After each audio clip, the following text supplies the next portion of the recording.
നമസ്കാരം. സലീമ ബീവിയുടെ, അതായത് അഫാൻ്റെ ഉമ്മുമ്മയുടെ രണ്ടാമത്തെ മകൾ നമ്മളോടൊപ്പമുണ്ട്. വളരെയധികം വേദനയോടെ തന്നെ അവർ ഇപ്പോൾ പറയുകയാണ് അഫാൻ്റെ ഉമ്മുമ്മയുമായുള്ള ബന്ധത്തെക്കുറിച്ചും അവരുടെ ഓരോ രീതികളെക്കുറിച്ചും ഒക്കെ. എന്താണ് എന്നത് നമുക്ക് നോക്കാം. ഉമ്മയുടെ എത്രാമത്തെ മോളാ? ഞാൻ രണ്ടാമത്തെ മോള്. ഇവിടെ അടുത്താണോ വീട്? എൻ്റെ വീട് അയിരൂർ. ഇവിടെ പാങ്ങോട്ടപ്പുറം അയിരൂർ. എങ്ങനെയാണ് ഇത് അറിയുന്നത്? എന്നെ 5:30 മണിക്ക് ഈ അയൽവക്കത്തുള്ളൊരു കൊച്ചു പറഞ്ഞു, മാമ വീണ് കിടക്കണം, പെട്ടെന്ന് എല്ലാവരെ അറിയുകയും ഓടി വരിയെന്ന് പറഞ്ഞു. ഞാൻ അപ്പം തന്നെ തുണി മാറ്റി ഇവിടെ കയറി.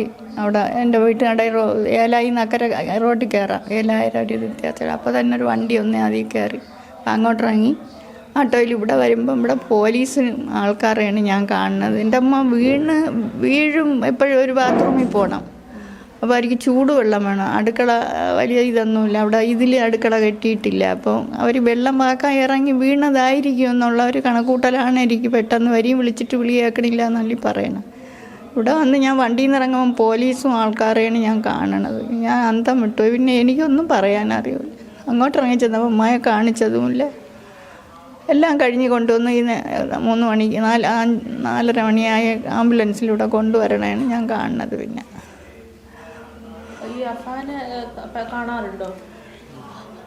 അപ്പ എന്നെ ഞാൻ കണ്ടിട്ട് തോന്നെ ദിവസമായി. അവൻ ഇതിനു മുമ്പ് എപ്പോഴാണ് അവസാനമായിട്ട് കണ്ടത്?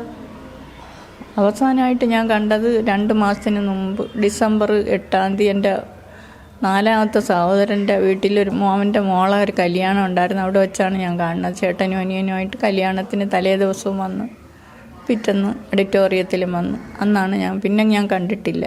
ഇപ്പോൾ 2 മാസം കഴിഞ്ഞല്ല, ജനുവരി ഫെബ്രുവരിയും തീർന്നില്ലേ.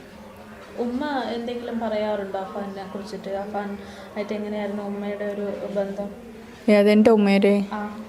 ഉമ്മ അവർക്ക് ചെറുമക്കൾ. ഞങ്ങൾ 11 മക്കളാണ്. ഈ ചെറുമക്കളിൽ ഏറ്റവും അവർ സ്നേഹിച്ച് ലാളിച്ച് വളർത്തിയ മോനാണ് അഫാൻ.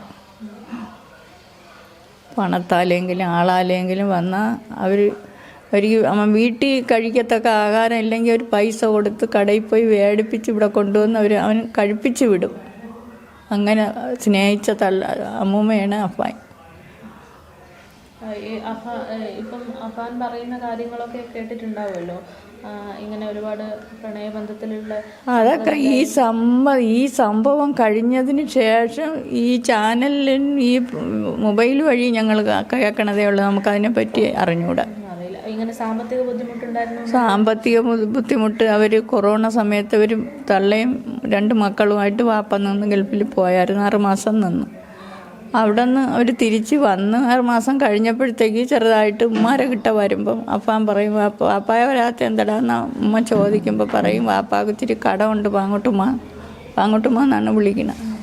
വാപ്പാക്ക് ഇച്ചിരി കടമുണ്ട്, വാപ്പ ഇത്തിരി നാൾ കഴിഞ്ഞേ വരൂ പാങ്ങോട്ടുമ്മ എന്ന് പറയും. എന്നെ വിളിക്കാൻ പറയടാ, എനിക്കിത്തിരി സംസാരം കേൾക്കണമെന്ന് എപ്പോഴും പറയുമായിരുന്നു. അപ്പം വിളിക്കും, കാര്യങ്ങൾ പറയും. അങ്ങനെ ഇരുന്ന് പിന്നെ സഹോദരനെ വിളിച്ചിട്ടുണ്ടായിരുന്നു. എന്താണ് സഹോദരൻ്റെ ഭാഗത്തു നിന്ന് തിരിച്ചു വരുന്ന കാര്യങ്ങളൊക്കെ?